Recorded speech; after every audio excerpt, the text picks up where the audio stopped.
Hello, I am Brenda Ringwood, and I am your host for the Becoming the Best You TV talk show. This isn't any ordinary TV talk show. It is a show about becoming the best version of yourself. The change is possible if you really want it. We share stories about ordinary people doing extraordinary things, sharing encouragement, hope, and perseverance of overcoming from people from all walks of life who are doing wonderful things. It is our hope that the things they have struggled to overcome will encourage you to step up and do the things that you want to do in life. To step out and be heard. Don't let your past stop you. Don't let fear and doubt and what others say get in the way of your happiness.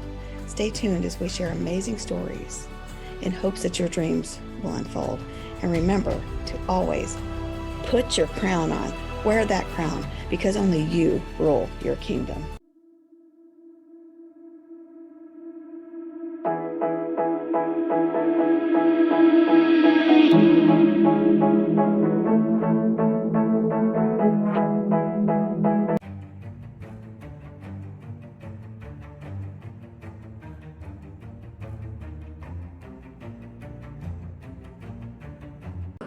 Hi, it's Bryn, and we are doing another episode of Becoming the Best You, number BTBY. I'm here with Jennifer Lauren, and I'm just gonna let her tell her story, actually. My father raised me to be very strong and independent. And I say that because he didn't give any handouts, but also taught me to stand on my own feet and walk hard. Oh, that's good. Through life, yeah. Which is also a song, isn't it? It sure is, yeah. For those of you out there that don't know who she is a country and Western artist. Her band is called Diamonds and Whiskey. Tell us where your love of music came from. Oh, well, growing up without all the distractions, TV and radio and being out with friends and that sort of thing, leaves you a lot of time to learn to do other things. And we had a piano at home. My dad played, he only had one arm, but he played piano with his left hand very well. And he had a really good ear. I mean, he could sing the roof off a building. He was so talented. So I think I got that from him. And when I was 4, I remember just being able to reach the keys, and that's when I started playing. Oh, wow. But I had an ear for it. So when he would play, I could play things back. And one of my older brothers took lessons. So he would come home and play Beethoven. And then as I got older, I could just play back whatever he was playing, which was frustrating, but they knew I definitely had an ear for it. But music was always, what I wanted to do. Is all I thought about growing up. And I began singing, in choir and that sort of thing in school. And then it turned into classical training for opera. And so that's kind of where my upbringing, started with music anyway. And then, later on country came into play, but if you'd heard me sing, 10, 15 years ago, it wasn't like this. It was all enunciation and perfect. Yeah, that sort of thing. I think you just do for yourself. Right, yeah, absolutely. Do what you love. So what kind of jobs have you had prior to doing what you're doing right now? Well, I worked 3 jobs in high school, but they were, waited tables, worked at Belk's, did, the things that teenagers do. But I started appraising real estate, at a very young age, at 18, actually. Bought my first company when I was 23. And that's all I've done since, appraising. So you've been an entrepreneur. Yeah, pretty much. And I've worked for myself all these years and just tried to build a life that way. Also got into flipping houses and buying and selling real estate. That's, something else I absolutely love to do. And I've done that until now. And now I'm just kind of full-time music and throwing myself into it. So it's country and Western. Tell us, what's the process like? Everybody thinks you just get on the stage and sing and you get all these fans and you have this glamorous life. Walk us through a day in your life. Oh gosh, not a lot of sleep. I took a different approach than a lot of artists, and not that there's anything wrong with any other approach. I didn't really know what I was doing when I started this band. Had no clue. Had never played at a gig, at a bar, or at a festival. Just knew I wanted to play music, and I had a port in my chest at the time, and I thought I would start playing music for therapy. And my son had a trach until he was 10, and when he got that out and got healthier, I thought I could focus on some things that I wanted to do, because I spent, my 20s taking care of a child and then being sick myself. So I thought, I'm going to play some covers. I put out a Craigslist ad, got a guitarist, and it started what is now Diamonds and Whiskey. At the time, I didn't know I could write music. So I just was playing some covers, and then the first song I wrote was Whiskey Down. I had a boyfriend at the time. He loved to drink. And I remember at 4 a.m., this song just pours out of me. I'm sitting on the floor, bawling my eyes out, and that's where the songwriting started. And then it was just like a flood. All my life stories came out, and then Heartbreak Queen was born in the first record. And so, yeah, that's kind of how I got into it. And it became therapy that way. And then I thought my songs could inspire other people. Absolutely. But then I realized that those people became therapy for me as well, connecting with them.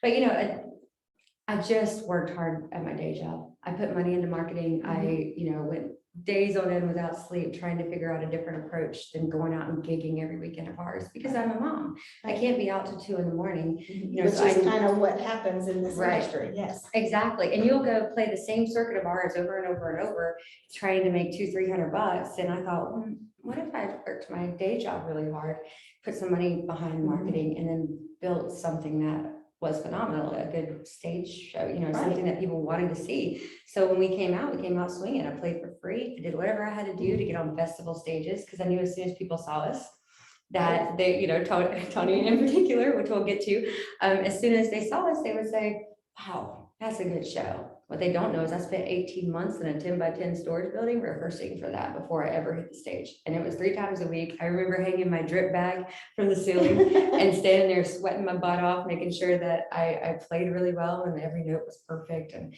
that we, built a great show. So it was just a lot of work in that way. And then, juggling being a mom and how many children? I have 2. And you've been a single mom. I have. I was a single mom for a very long time. Since Dallas, my son was 18 months old. And so it was a good long 12 years of just 13 years actually, of just me and him, and then Phoenix came along later. But yeah, and he was 1 pound when he was born, and spent a very long time in the NICU. It was just before his first birthday that he really got to come home. And he had already had 5 surgeries at that point, heart surgery, stomach surgery. He had brain hemorrhages, and they eventually trached him. So I bring this baby home, and I'm young, I'm 20 years old now. I've got a great career already, thank goodness. But bring him home, hooked to 5 machines. I'm like a pack mule, coming home with this child that I don't know. I've never changed a trach, so. Yeah, and first time mom. Yeah. And that wasn't in my plans. I had 2 very small baby sisters that I took care of, so I was all like, and then Dallas happened as a surprise, and I'm so thankful because he changed my life. He taught me so much about responsibility and about love in general, because my childhood was full of so much love. Was a very hard thing for me to understand until Dallas was born. And then when he was, it was like, oh, something said for mother's love. Yeah, there is. Yeah, definitely is. I've never felt anything like that. And then everything was about him. And so, with a trach child, I don't, know if you guys know much about having a trach child, but they need 24 hours. I've been through it with another relative, so yes. They need 24-hour surveillance. You can't leave a trach baby. So, and I had to work. I was a single mom trying to pay all the bills. So I would have nursing staff that would come in for the day so I could work, but then I would sit by his bed all night.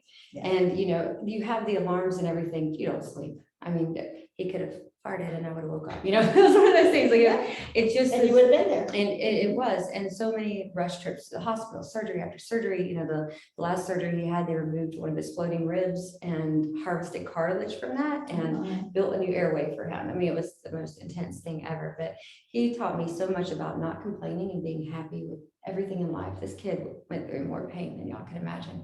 And as a parent, watching your child suffer, to me, there's nothing worse than that. Right.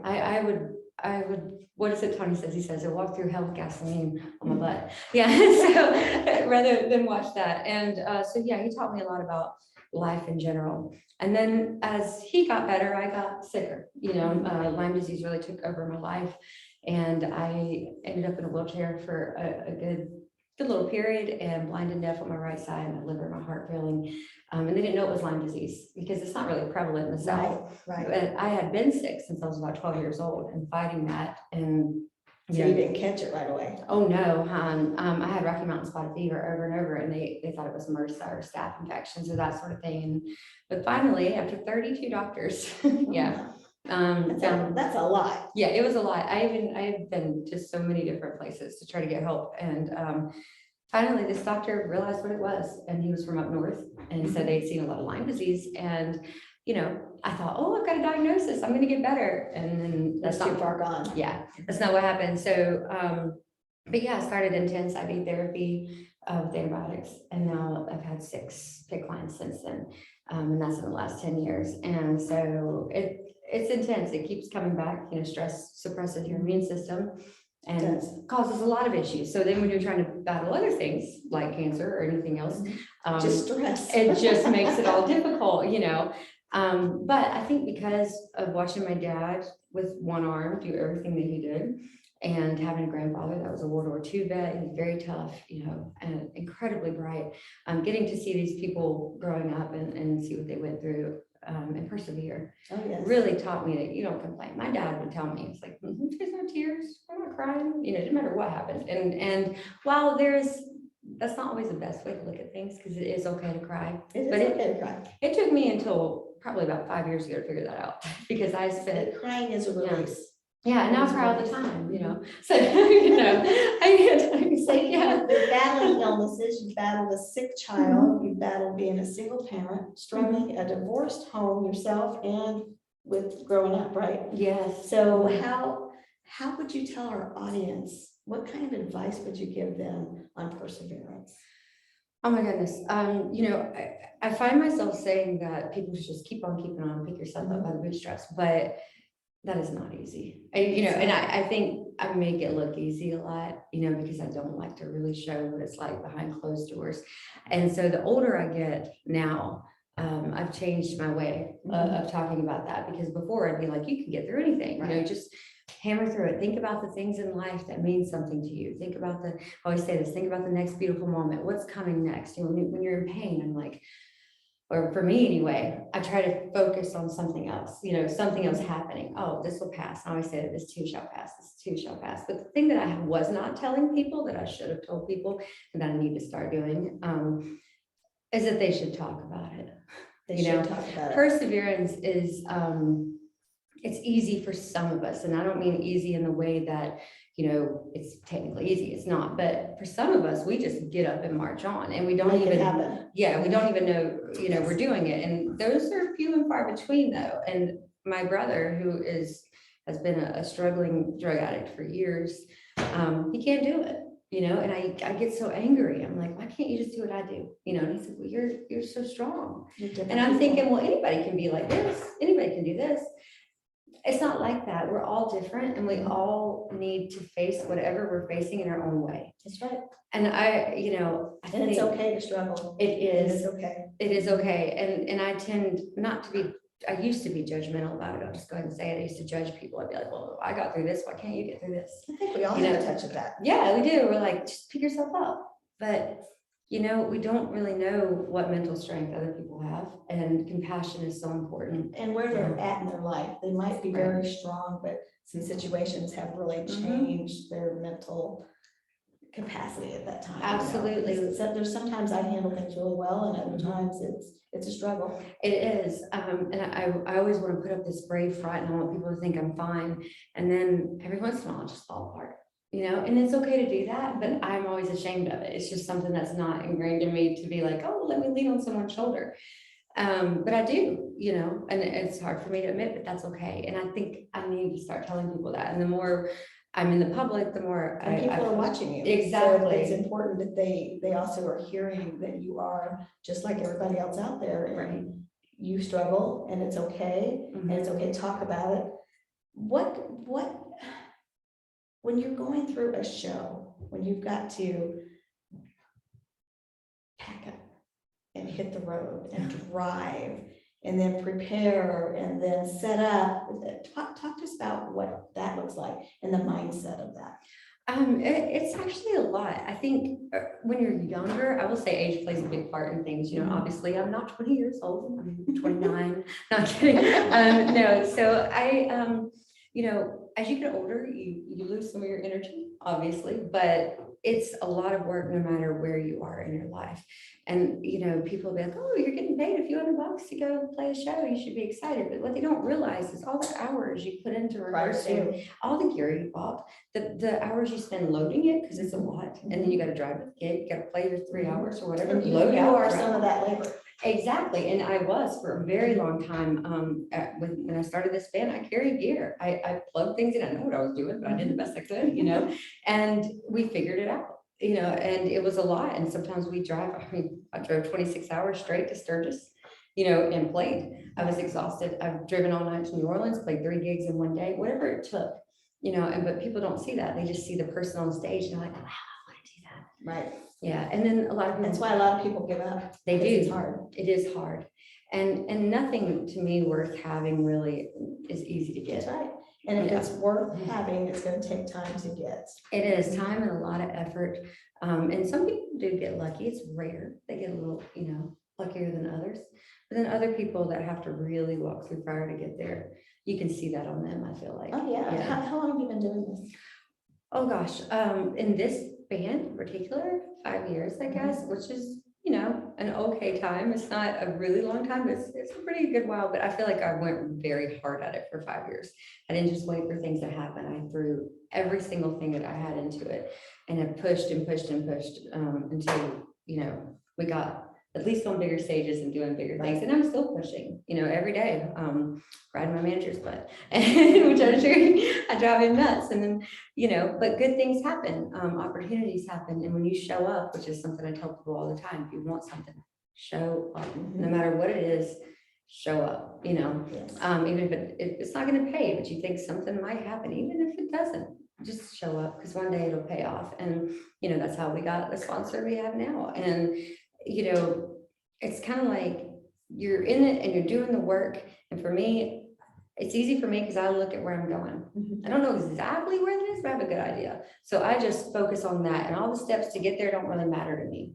And recently someone told me this about me, because they're like, you're not like other people, because I'll have musicians say, gosh, that's how you did that? That's a lot of work. They thought there was some like easy answer. No. There's no easy answer. It's hard work. And then they don't want to do it. But for me, I'm focusing on that goal all the time. It no matter what it is.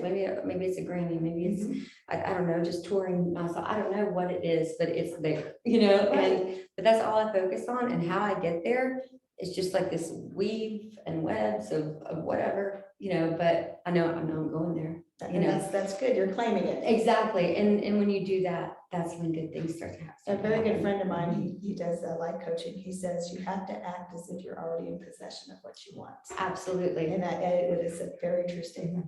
Well, it's my favorite book in the Bible is James. And I've read the Bible through many, many times because I grew up in a very religious household. So I have to give my testimony. And I used to get aggravated about that, but now I'm really grateful for it because I learned a lot. But, there's a verse in there about asking God for something, but you have to ask without your faith wavering, and I grew up, my papa would read that to me every weekend. I could stay with them. So like, you can have whatever you want. You have to believe in it wholeheartedly. You can never not believe in it, no matter what. You can get down. And he was such a good man. He would tell me, he said, you can get down. That's okay. He said, because that really defines you, because it's the getting up part that makes you who you are. That's right. And so, I really took that to heart. And, I was there when he passed away, and I'll never forget it, on his deathbed. And the last thing he said to me was, do what's right, no matter what it costs. And you're remembering that. I do. Everything I do in life, I try to make the right choice. I don't always make the right choice, but what feels good in my heart, that's what allows me to lay down at night. And it's not about money. It's not about anything else. It's about changing people's lives, helping people, and what makes me feel good, what feeds my soul. And that's why she's doing this interview, because she believes in helping people. I do. She's going to be speaking at one of the events that BTBY has coming up in St. Louis and playing, and she's doing a benefit for Patch Adams on that. But she also struggles not just with being a mom, a musician, a business owner, health problems. She struggles with the everyday things that the rest of us struggle with. That mindset, is this really what I have to do today? Is this what I want to do today? But you didn't hear her excuse anything. She says she gets up and she does it. So that is her advice to you, is to persevere. Don't, if you want it, go get it. And I have to ask about a certain sponsor of yours. Can you tell us a little bit about that?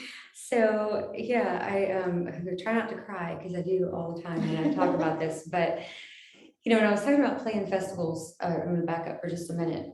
we had never played a festival stage before, and I had been begging for a spot. And finally got this 2 o'clock in the afternoon spot at a very big festival in Maggie Valley. And I was as nervous as I could be. We were playing for free, so I was just happy to be there. And I played this show and we killed it. You know, it was people were blown away. There happened to be this guy there in the crowd. And it wasn't long after that, I got a message on Facebook, which I saved them all, by the way, because they still inspire me to this day. That, you know, he had been watching my story and saw our show and thought that we were amazing and basically keep on keeping on. Said that one day he'd have something big happening and asked if maybe we come play at a grand opening. And I was like, sure, you know, great, you know, awesome. Well, then about 6 months later, I got another message from that person. Same thing, very inspiring. He'd watched that, had a surgery and wanted to just encourage me. And it was the nicest message. I'll never forget it because I sat there and bawled. And he was like, it's okay to cry. Yeah. And then, you know, I think it was about a year after that, that I got another message and said, I think something big's happening, you know, and would you like to meet? And I'll talk about maybe helping your band. And that person was Tony Pruitt. And it changed my life, really did. And we went from, God, I'm trying to cry. See? She's very appreciative.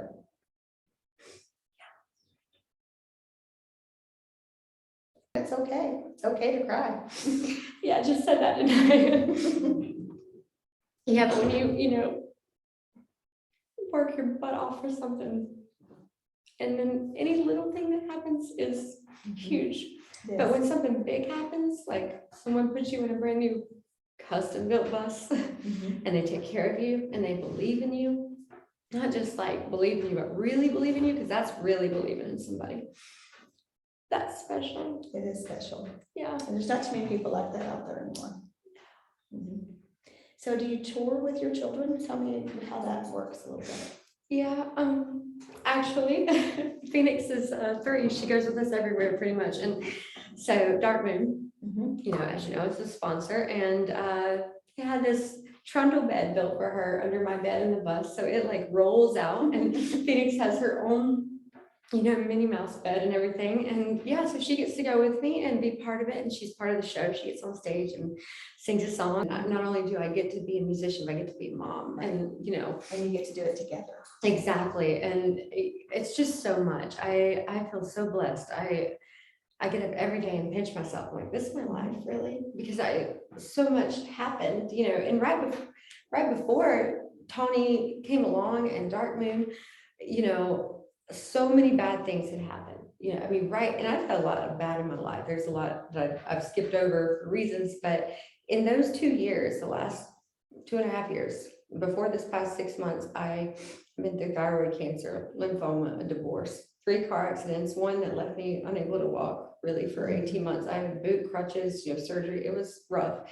Plus I had 2 different PICC lines in, you know, and I was just going through hell, you know, and then I felt like God was like, wow, here you go, you know, and every day I'm like, oh, this is my life. I mean, I'm coming to Nashville all the time. I'm working with this amazing, you know, group of people. And yeah, sometimes God just puts people in your life, I think, at the right time.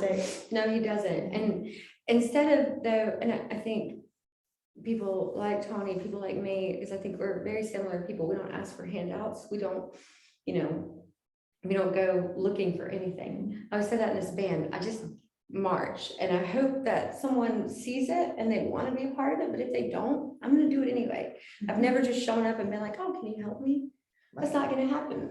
You know, when someone approaches you and they say, oh, I want to sponsor you, a lot of musicians think, oh, can I have money right now? Can I have this? And that also doesn't work that way. No, it does not. You have to say, what can I do for you? And I think this is where people mess up. And if I could talk about that for one moment, absolutely. is that, you know, people go into something seeing what they can get out of it, instead of going in and saying, what can I do for that person? So when we get a sponsor like Dark Moon, it makes me want to work harder. I don't just like sit down and say, I'm taken care of now. You want to be successful for everybody. No, now I'm like, oh gosh, we have to get gigs. I gotta, yeah, like I'm like, I gotta do this. I gotta prove myself. Like it's not, you know, me saying, oh, can I have more? You know, no, I gotta earn this, you know, and I think if See, no handout. It's No. just saying she earns what she's got, and that's huge because it makes a big difference on your viewpoint of success, your viewpoint of family, your sponsorships, just your audience, your fans, everybody. It's important that they know that you are earning it, not just for yourself, but also for them. It's not just a given. Yeah, and you want them to know, that you're working hard and very appreciative. Being gracious is so important. Being thankful, I tell my kids all the time, it doesn't matter what it is. Someone holds the door for you, you thank them, Right. and you thank every single person, because not only, is it the right thing to do, but you're also teaching other people to be that way. Watching. Yes, be grateful for every little thing in life, because you don't know when it's going to be taken away. So what's your favorite song that you sing? Favorite song that I sing, or an original song, or Whatever is your song, because I'm gonna make you sing it in a minute, just a little piece of it. Oh gosh, Just a little I hear you. Put me on the spot. Gosh, my favorite song that I say, okay, we always talk about what my favorite songs are. I love them all so much because they're also a big part of me. I would say right now, probably Rainy Days. I really love that song. It's a very simple What's song. the story behind it? Well, I wrote this song going down the road, and it was just kind of a fluke. Wrote it in a couple of minutes, but it came to me because it's just about my climb and my band, not just mine, but my band. And they do it with you. They do. My boys I call them my boys because they're like brothers or youngins to me. I don't want to do it without them. Absolutely love them. I never set out to be a solo artist. I wanted to be in a band because I like camaraderie. I like building people up. Yeah, Rainy Days is just a song about the pains in life that we go through, but how you have to just keep going. And there are going to be things that try to tear you down. Other people. Misery loves company. Boy, jealousy is horrible. Jealousy is a horrible thing, and misery loves company. And so people will try to tear you down. They'll try to bring you back down to wherever they are. And a lot of that. There have been tons of doors slammed in my face. And if I got down every time somebody said I couldn't do this, I wouldn't be here. I have a lot of artists say that to me. Oh, well, this happened, so I just gave up. Well, it wasn't meant to be for them. It wasn't. Because they gave up. Yeah, that's right. Exactly. Sometimes I think people just test us in this business. They say no just to see what you're going to do. I feel that way. They want to see how strong you are. Exactly. It doesn't matter what anybody else thinks or says or does. You do you. Yeah. You have to sing a little bit. Sing us just a blurb of that song. Oh gosh. Okay. On my way to the top, I've been told there's mountains I can't climb, but there's fire in my heart, the road to glory on my mind. Rain your rivers down upon this ground, I resolve and make my way. 'Cause Mama told me there'd be clouds and storms, lots of rainy days. Oh, it's beautiful. Absolutely beautiful. It's simple, but I like it. Yeah. Simple sometimes is the best. We make things complicated. Absolutely. Absolutely. I think a nice simple hook in a song is a really good thing. People can latch on to that. Yeah. And every time, we play a lot of originals at our shows. A lot of bands don't do that, but we have tons of original music because I write like crazy. But I find that people really connect to the songs. And it's wonderful. Yeah. Our viewers, our audience, our followers is always looking for ways to better themselves. And they like to hear the stories of people that are just like them, that have overcome and went after their dreams, and that it's possible. Mm-hmm. And, the day that we stop dreaming was the day that we stop living. Mm-hmm. Absolutely. Because we're now living for somebody else instead of ourselves. Right. So we like to send that encouragement out there that if you want it, you can do it. The only one stopping you is yourself. Well, thank you so much for joining us, Jennifer. And I just can't wait to see all the good things that you have in store. Oh, thank you for having me. I really enjoyed this. I'm sorry for all the tears. It's okay. I appreciate you. This was fun. Yeah.